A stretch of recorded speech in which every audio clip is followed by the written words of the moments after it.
Hello friends, welcome back to my channel. आमी सन्दीप आज तुम्हारे काছে নিয়ে চলে এসেছি একটা নতুন ভিডিও। সবার আগে তোমাদেরকে জানিয়ে রাখি আজকে হ্যাপি নিউ ইয়ার 1 জানুয়ারি 2025। আজকে সকাল সকাল আমরা বেরিয়ে পড়েছিলাম একটু ব্রেকফাস্টের উদ্দেশ্যে আমরা হাইওয়ের দিকে রওনা দিয়েছিলাম হোটেল লাবণ্য, যেটা আগে নাম ছিল নবান্ন। ওই নবান্ন হোটেলটাই এখন লাবণ্য নামে পরিচিত। এটা সিঙ্গুরে অবস্থিত, তাই আমরা সিঙ্গুরের উদ্দেশ্যে রওনা দিয়েছি। আমাদের বাড়ির সামনে থেকে ন্যাশনাল হাইওয়ে দিয়ে আমাদের এখান থেকে বেশি সময় লাগে না, আধ ঘন্টা মতো লাগে। রাস্তা অনেকটাই, কিন্তু সময় বেশি লাগে না। যাই হোক, তোমরা দেখতে থাকো আমাদের সাথে আমরা কেমনভাবে এনজয় করছি। খুব সুন্দর, আমার ছেলে তো খুব ওই গাড়ি গানের সাথে নাচ গান করছে, সব কিছু করছে। এবার রাস্তাটাও খুব সুন্দর, ভালো লাগছে দেখতে। গাড়ির স্পিড আন্ডার কন্ট্রোল রেখেছি, কখনোই জোরে চালাইনি, কারণ হচ্ছে যে জোরে চালালে বিপদের সম্ভাবনা।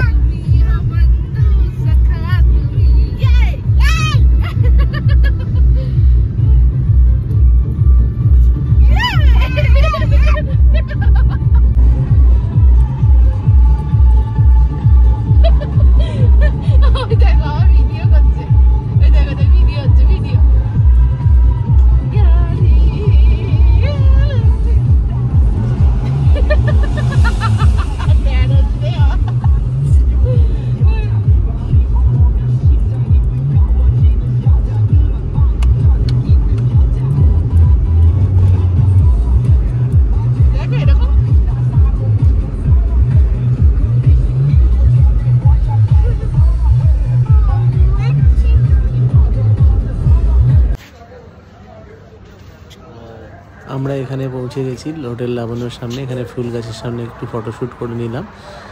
তারপরে আমরা এখান থেকে ভেতরে ঢুকবো। ভেতরে ঢুকে আমরা অনেক কিছু খাবার অর্ডার করেছিলাম, সেই খাবারের লিস্টগুলোর মধ্যে তোমাদের জানিয়ে দিই। এখানে বাটার মশলা ধোসাটা খুব ভালো করে, তাই আমরা বাটার মশলা ধোসা আমি এবং আমার বাবার জন্য অর্ডার করেছিলাম। আমার ওয়াইফের জন্য অর্ডার করেছিলাম আলুর পরোটা, আর আমার ছেলের জন্য চানা মশলা ছোলে বাটোরে। আসল কথা এই সব কটা আইটেমই কিন্তু আমরা শেয়ার করে খেয়েছি। প্রত্যেকেই সব কটা আইটেম টেস্ট করেছি, প্রত্যেকেই সব কটা আইটেম খেয়েছি। তার সাথে বাবার লাস্টে ইচ্ছা হয়েছিল একটুখানি ওই সাউথ ইন্ডিয়ান ডিশ ইডলি খাওয়ার। ইডলিটাও আমরা সকলে মিলে টেস্ট করেছি, আর চা তো খেয়েছি। যাই হোক, এখানে সব মেনুগুলো তোমাদের সাথে দেখানো সম্ভব হয় না, আসলে একটা ছোটো বাচ্চাকে নিয়ে এত কিছু ভিডিও করা যায় না, তাই আমরা আপাতত এখানে ছোটো করে একটা ভিডিও করে নিয়েছি। দেখতে থাকো তোমরা বন্ধুরা, আশা করি তোমরাও নানাভাবে এনজয় করছো। সব বন্ধুরা আবার নতুন করে হ্যাপি নিউ ইয়ার। তোমরা সারাটা বছর খুব আনন্দ করে এবং প্রচুর পরিমাণে আমার চ্যানেলটাকে দেখো এবং সবাইকে বলো সাবস্ক্রাইব করে নতুন নতুন মজার ভিডিও পাওয়ার জন্য। Thank you friends.